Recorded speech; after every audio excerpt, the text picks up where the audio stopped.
les gars, regardez-moi ce trade qui est parfait. On est quand même rentré sur cette bougie le 13 octobre à 18 400 dollars et on a déjà pris notre première, notre seconde et notre troisième zone de bénéfice par rapport à ce trade. C'est n'importe quoi à tel point c'est propre. Pour les sceptiques qui se disent attends, vous êtes rentré le 13 octobre, j'y crois pas. Remontre la vidéo du 13 octobre, là le jour où tu l'analysais. Bah, allez, let's go, on va le faire juste pour s'amuser.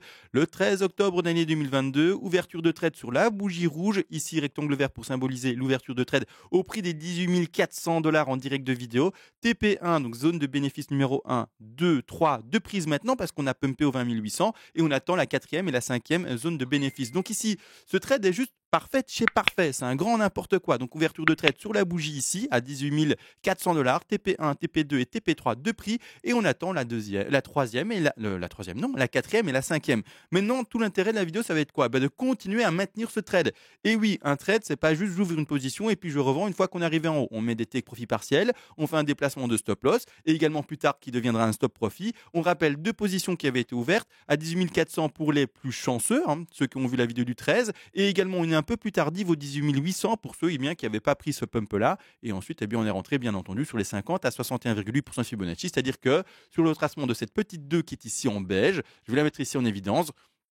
En évidence non, mais en évidence pardon. Donc ici je reprends mon retracement et donc on est rentré pour les plus tardifs également sur une deuxième zone qui est ici entre les 19 000 et un peu plus bas ici les 18 800 dollars pour rentrer sur un pump par après. Là ça pump donc c'est bénéfique et c'est magnifique. Maintenant n'empêche, juste avant je vais un peu nettoyer le graphique qui me gêne. Hop, hop, comme ça on voit mieux ce qu'on travaille. Ce qu'on travaille c'est bel et bien en fait le pump en jaune. Vous voyez ici ce pump là, excusez-moi mon téléphone qui va sonner, j'espère pas toutes les secondes. Hop, de cette manière là ça ira mieux. Et de cette manière-là, ce que je voulais montrer, on est bel et bien sur ce pump-là. Donc vraiment, pour que vous puissiez visualiser le trade, on est bel et bien sur, on va aller sur un truc qui a moins de choses à l'écran, on est bel et bien sur ce pump-là. D'accord? On est vraiment là-dessus. Donc ici, sur le pump des 18 000 aux alentours des 22 400 dollars. Donc là, c'est nickel et c'est parfait. Ce qu'on va faire, premièrement, c'est le sous-décompte. Alors le sous-décompte, pas très compliqué. Vous le savez, une C doit monter en 5 vagues. Donc ici, pour le moment, 1, 2, 3, 4 et 5 à attendre. Et jusqu'au 22 300, 22 400. Pour ce faire, comme toujours, on repart à la racine. Une, d'accord? On part ici en bas de 2 et l'objectif, c'est d'au moins statistiquement atteindre ces fameux 21 796 dollars. Juste avant de continuer, d'ailleurs, je rappelle par rapport à la vidéo d'hier. Hier, tout ce qui a été fait, c'était un travail de sécurité par rapport au fait de ne pas déplacer son stop loss trop rapidement. Donc, on avait vu potentiellement une WXY qui prolonge la pattern horizontale. Heureusement pour nous, ce n'est pas cette pattern qui s'est reproduite et on a pumpé et on a cassé les niveaux de résistance qui, enfin, sont intéressants. Et je ne vais plus oser appeler ce pump de moisi, mais enfin un pump qui est intéressant et qui va dans la pattern ici impulsive, c'est-à-dire enfin quelque chose qui ira vers nos 22 000, 22 500 dollars. Donc ici, tout a été expliqué. D'ailleurs, ceux qui veulent voir tout le développement plus complet, regardez la vidéo d'hier, bien entendu. Maintenant qu'on a pumpé, ça y est, déplacement de stop loss, mais attention, pas trop vite les loulous. Alors pourquoi? Premièrement, il y a un sous-décompte à respecter et le sous-décompte de cette grande 3, se fait en blanc. Premièrement, ce sous-décompte n'est absolument pas fini pour ma part, étant donné qu'on n'a même pas atteint ces 21 800, 21 700 dollars. L'objectif, 161,8. Et revoir une 3 qui ne va pas à cet objectif-là, donc une 3 plus faible, et là j'exprime une 3 qui par exemple va, là je l'ai mis au hasard, mais c'est vraiment pour la théorie, vous expliquez ça, j'explique bien la 3 en beige, entre petites parenthèses, qui irait rechercher à peine ses 113 ou choses comme ça. Bon, statistiquement, c'est vraiment pas ce qu'on doit privilégier. D'accord? Une 3 va normalement au moins chercher ses 161,8, c'est-à-dire ce niveau de prix ici des 21 700 à 21 800 dollars. Au moins ce niveau de prix. Donc clairement, on ne va pas privilégier des 3 aussi faibles. Je rappelle également, pour ceux qui se disent attends, mais comment est-ce que tu sais ça, les stats, etc. Où est-ce que tu as lu ça, etc. Vous inquiétez pas. Pour vous qui voulez apprendre, j'ai déjà tout pré-mâché et j'ai fait un PDF qui vient d'apparaître. Ce PDF comprend tout. C'est-à-dire les vagues d'Elliott, les figures, les retracements, les Fibonacci, les statistiques, les cas les plus rares. Bref, tout y est vu. Et de cette manière, par après, vous pourrez faire comme moi, c'est-à-dire en fait refaire ce que j'ai fait le 13 octobre, entrer en trade.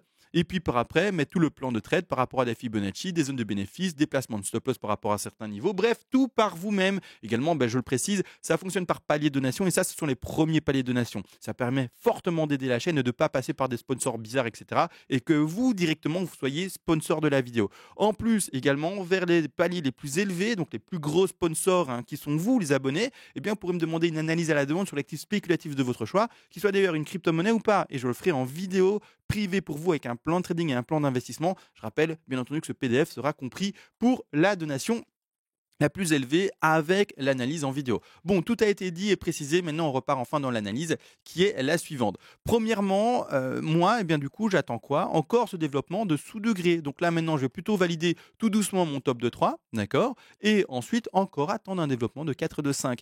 Malgré tout, dans ce développement-là, en partant du principe, là maintenant, je suis pédagogique. Attention, je ne valide pas le top de 3 blanc à, ici précisément, on est à combien que je regarde?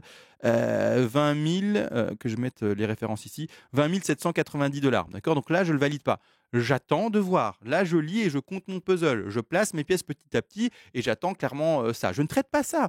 Le trade, il a été ouvert là-bas en bas. D'accord? Là, je ne traite pas les petits mouvements. Donc, j'attends, pas de souci. Je ne me prends pas la pression. J'attends de voir comment ça évolue et tout simplement de poser mes pièces. De cette manière-là, eh bien, il y a un moment, en fait, la 3 va trouver ce sous-décompte en blanc, hein, va trouver son top. Il va y avoir une correction, il va y avoir à nouveau des bougies rouges. Si maintenant, par exemple, la 3 est trouvée à ce niveau-là, donc pour voir également à quel Fibonacci on se retrouve par rapport à cette 3 en blanche, je pose le Fibo de cette manière-là, on est légèrement au-dessus des 268, donc on est très propre pour déjà un objectif de 3 et pour un top de 3. On rappelle, la 3 peut quand même atteindre ses 368, mais c'est plus rare, et c'est 423,6 également, mais voilà, là, clairement, les 268, c'est une stat vraiment très élevée, et donc on va l'arrêter pour le moment aux alentours ici. On est très propre pour le niveau de résistance et pour retrouver une correction.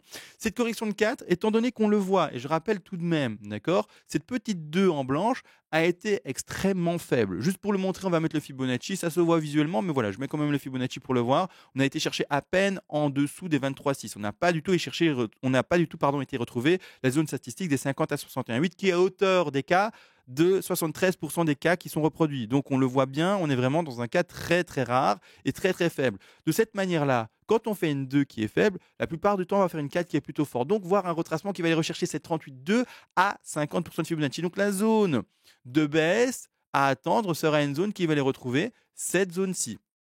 Vous voyez, 38,2 à 50% de Fibonacci. Et cette zone, si le top de 3 a été retrouvé aux alentours des 20 789, c'est-à-dire une faible correction qui va les retrouver, les 20 116, un peu plus bas ici, les 19 900 $. D'accord? 900 $. 900 $, pardon. Donc là, c'est l'attente normalement à avoir pour l'évolution du cours. Et ensuite, continuer à pumper. D'accord? Continuer à pumper et retrouver au moins en fait ce top de 3 en beige qui se retrouvera aux alentours des 21 790 $.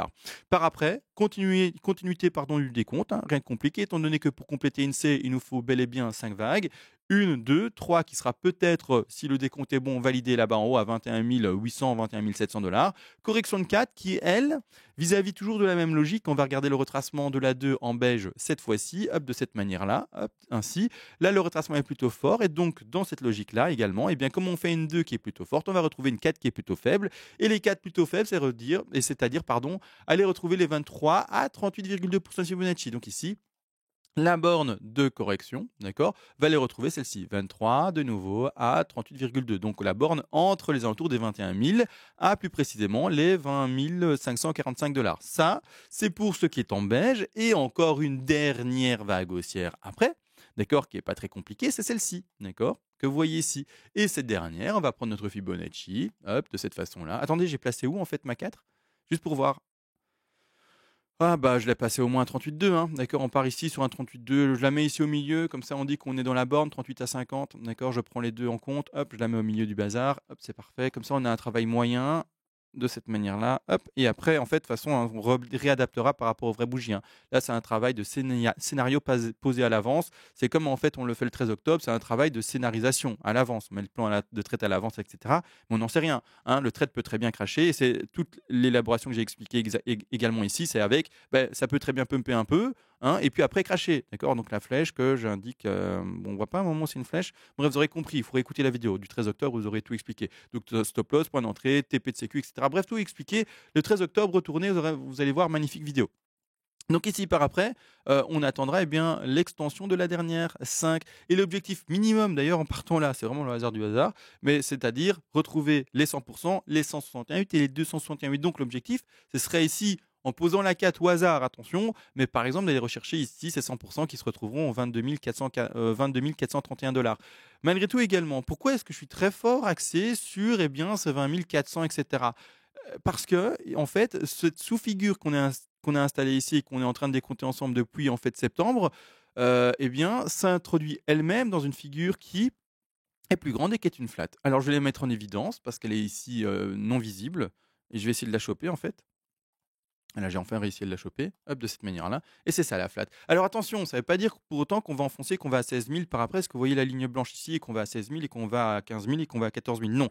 Moi, je suis boule depuis déjà ce niveau-là. D'accord. Depuis les 17 500, je suis boule. Et pour moi, on est dans un marché haussier. Mais on n'a pas fini la phase de congestion. Donc, petit pump de nouveau pour aller retrouver ce double top là, d'accord, on va montrer ça sans dessin. Petit pump pour aller retrouver ce double top ici, d'accord, à ce niveau-ci. Donc ici pump, faire un double top. Par après, retrouver un niveau de résistance intéressant. Retrouver de nouveau une congestion du cours pour retrouver un rétrécissement à nouveau de la volatilité. Et après, réellement, eh bien, pumper, et c'est-à-dire exploser. Donc ça va faire une espèce de une tasse avec anse, une petite tasse avec une anse et puis pump, d'accord. Ou alors pour ceux qui veulent un dent, un dent non, mais un Adam et Ève, par exemple dans cette configuration, un Adam, d'accord, et un Ève beaucoup plus long, d'accord. Bon bref, ça c'est des figures beaucoup plus simples.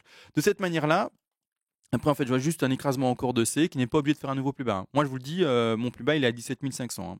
Maintenant, stop loss à poser, et cetera, sortie de trade, et cetera, et cetera. Et bref, on verra à ce moment-là où est-ce qu'on en est. Maintenant, on est dans ce trade-là, donc c'est-à-dire dans ce pump-là. Et pourquoi je disais, excusez-moi, j'ai pas fini en fait mon propos. J'attends au moins normalement ces niveaux-là. C'est parce qu'on est dans une grande flat et les flats veulent retrouver un pump qui va rechercher au moins ces 90. Les 90 sont installés ici en bleu et sont installés ici, vous le voyez, au 22 290 $. D'accord, donc c'est-à-dire 22 300 pour arrondir. Et voilà.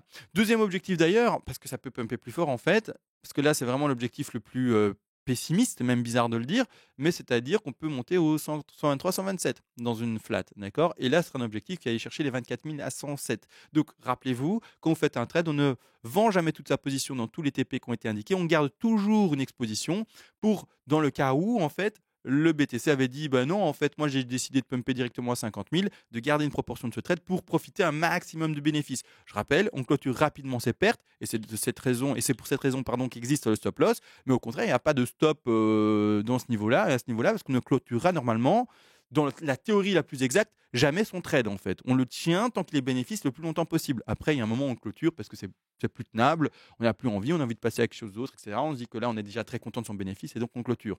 Bien entendu, je le comprends. Mais n'empêche, dans la théorie parfaite, on le clôture jamais et on court et on prend et on engrange les bénéfices tant qu'ils sont là, d'accord.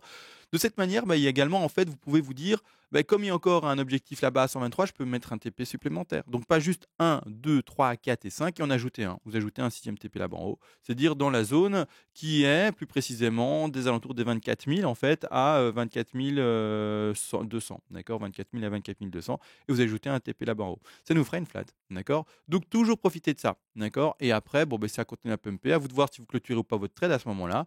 Et si ça continue à pumper, eh bien gardez votre trade ouvert, hein, si vous le gardez ouvert et let's go, continuez à garder bien du bénéfice qui s'engrange petit à petit alors qu'il n'était pas prévu parce que là par contre on ne le prévoit plus, d'accord. Mais on garde la méthodologie de trading pour gagner un maximum d'argent bien entendu.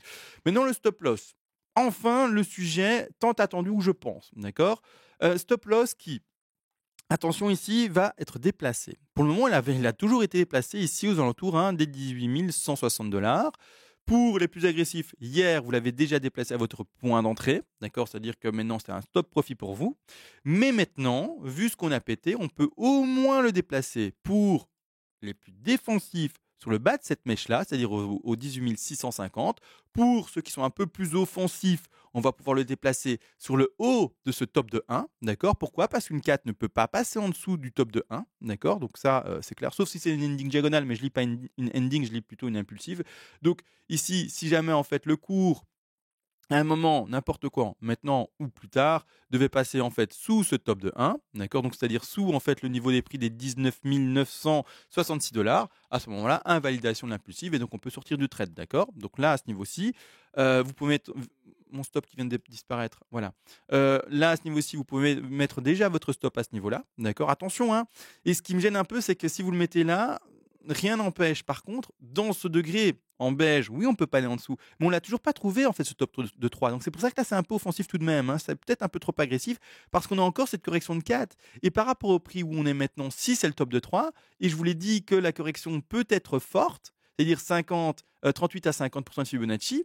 Hein, on prend le Fibo ensemble et on le place. C'est-à-dire que là, si vous mettez votre stop sur le top de 1 là, et c'est pour ça que je dis qu'il est bel et bien offensif et un peu agressif, eh bien les 50 se retrouvent là-bas en dessous. Et donc là, les bougies rouges qui vont s'exprimer pour le sous-décompte et pas invalider l'impulsif de plus grand degré, va aller chercher votre stop. Donc là, moi, je ne le placerai pas là, en fait, mon stop. Hein, je le placerai plus bas. C'est-à-dire vraiment, pour les plus offensifs, je le mettrais où? Allez, je le mettrais voilà, en dessous des 61,8, vraiment jouer avec ce niveau-là, un dernier moment de résistance, mais qui deviendra maintenant un niveau de support. Et en dessous, d'accord? Donc pour les plus agressifs, moi je mettrais voilà, mon stop aux alentours des, allez, pour être vraiment bien propre, je le mettrais ici en fait. Vraiment sur toutes ces bougies-là, le bas de ces bougies-là et le top de cette bougie-là. Voilà, je le mettrais aux alentours en fait, mon stop de 19 550. Plus agressif, vous allez prendre un risque trop important, d'accord? Donc là maintenant, que faire? Rien de compliqué. Pensez à prendre bel et bien vos stops si vous les vos stops, pardon, vos TP si vous les avez pas pris. Si vous n'avez pas pris, prenez votre TP. Positionnez bien vos futurs TP si ils n'ont pas été positionnés. L'entrée c'est réglé et le stop qui maintenant n'est plus stop loss, soit de positionner là-bas pour les plus défensifs à 18 669, soit de positionner ici un peu plus haut pour les plus offensifs à 19 567. Pour les beaucoup plus offensifs, risque et péril, vous faites ce que vous voulez. Si vous voulez mettre votre stop là, stop profit à ce niveau-là à 20 497, vous pouvez. Mais chasse au stop pour vous si vous voulez vous faire prendre. D'accord? Mais ça, c'est vous qui voyez. Maintenant, tout a été dit à ce niveau-là. Je pense que oui, j'ai bel et bien fait la promotion pour la chaîne par rapport au PDF, et cetera. Oui. Je rappelle juste également aujourd'hui une nouvelle vidéo sur ma chaîne secondaire va enfin réapparaître. J'ai fait une petite pause parce que je fais en fait des travaux dans ma salle de muscu. Bref, la vidéo va apparaître. Je vais finir le montage aujourd'hui et ça sera en fait posté durant la journée. Sur ce, les gars, j'espère que mes analyses vous plaisent parce que clairement là, c'est un ratio de trades gagnants qui est hallucinant. Vraiment, je crois qu'on est sur un ratio de 8 trades sur 10 gagnés. On est bon là, hein. Franchement, on déchire tout, donc félicitations à vous. Félicitations à moi également et j'ose le dire parce que là, franchement, le travail est qualitatif de chez qualitatif. Donc je suis très, très heureux de vous le partager. Sur ce, les gars, on se laisse et on se retrouve à demain. Ciao.